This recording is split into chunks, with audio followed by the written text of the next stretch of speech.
Ride long ইন্ডিয়াতে সবাইকে স্বাগত। আজকের এপিসোডে থাকছে আমাদের দার্জিলিংয়ের জার্নি, সাথে অফবিট স্পট, যা আগে কখনো আপনাদের কাছে কেউ তুলে ধরেনি।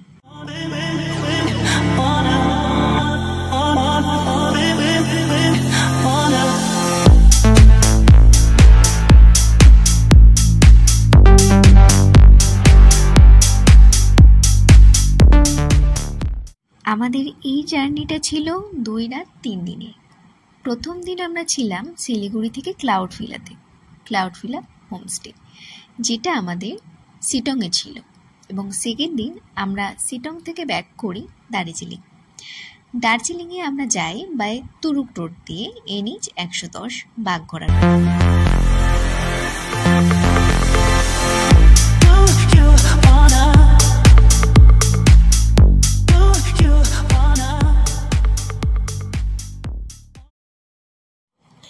এই সবুজে ঘেরা ঘন জঙ্গল আর কুয়াশা সুন্দর দৃশ্যটা উপভোগ করতে করতে আমরা খুব কম সময়ের মধ্যে পৌঁছে যাই দার্জিলিংয়ের ঐতিহ্যময় হোম স্টেশন, যেখানে আমরা কয়েকটা মিনিট স্টে করি এবং তারপর বেরিয়ে পড়ি আমাদের হোমস্টের দিকে। আমাদের হোমস্টে ছিল দার্জিলিংয়ের একদম পেছনের দিকে, বিজনবাড়ির একদম কাছেই। আমাদের হোমস্টের নাম ছিল অতিথি দেব ভব। তোমরা যদি এই সাইডে কোনো হোমস্টে বুক করো তো আগে থেকে ফোন করে তবেই যেও। আমরা দিনের দিন বুক করেছিলাম, তো সেই জন্য আমাদের একটু প্রবলেম হয়ে যায়, কারণ ওখানে অনেকগুলো হোমস্টে ছিল এবং আমাদের খুঁজে পেতেও প্রবলেম হয়। আমাদের রুমটা ছিল একটু ছোটোখাটো, তবে সুন্দরভাবে গোছানো, নিট অ্যান্ড ক্লিন, যেটা আমরা খুব সুন্দরভাবে উপভোগ করেছি। রুমের রেন্ট ছিল 1200 টাকা পার হেড, সাথে ছিল ফুড আলাদা। ফুডের টেস্ট ছিল অসাধারণ আর ফুডের প্রাইস ছিল অ্যাফোর্ডেবল। এটা রুমে ছিল ব্যালকনি সাইড, যেখান থেকে আমরা টি ব্রেক নিতে নিতে সুন্দর পাহাড় উপভোগ করতে পারেন। আমাদের রুম থেকে ব্যাকের যে ভিউটা দেখা যায় সেটা অসাধারণ, মনে হয় কোনো এক অজানা জায়গায় চলে এসেছি, আর যেটা শুধুমাত্র আমাদের। হোমস্টে থেকে বিকাল করে আমরা বেরিয়ে পড়ি আমাদের অফবিট স্পটের দিকে, এবং সেই রাস্তাটা ছিল অসাধারণ তবে ভয়ঙ্কর।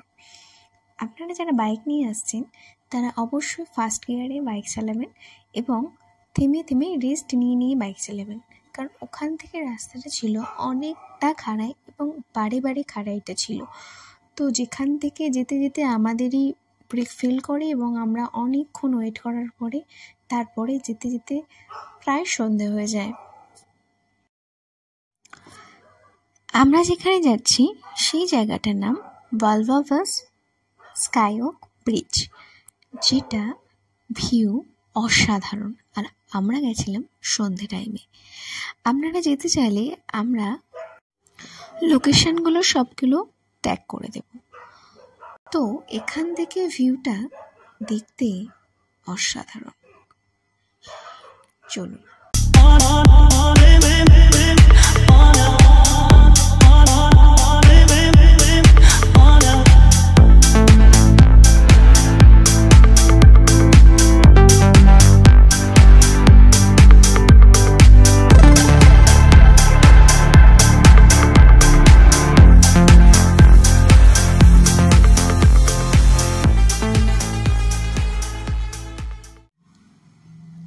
তো এই ছিল আমাদের সেই দিনের জার্নি, এবং নেক্সট দিন আমরা ব্যাক করি শিলিগুড়ি, এবং রাস্তাতে পড়ে বৌদ্ধ টেম্পল, যেটা সকালবেলা তো অসাধারণ লাগছিল, সাথে ফেরার একটা কষ্টও লাগছিল।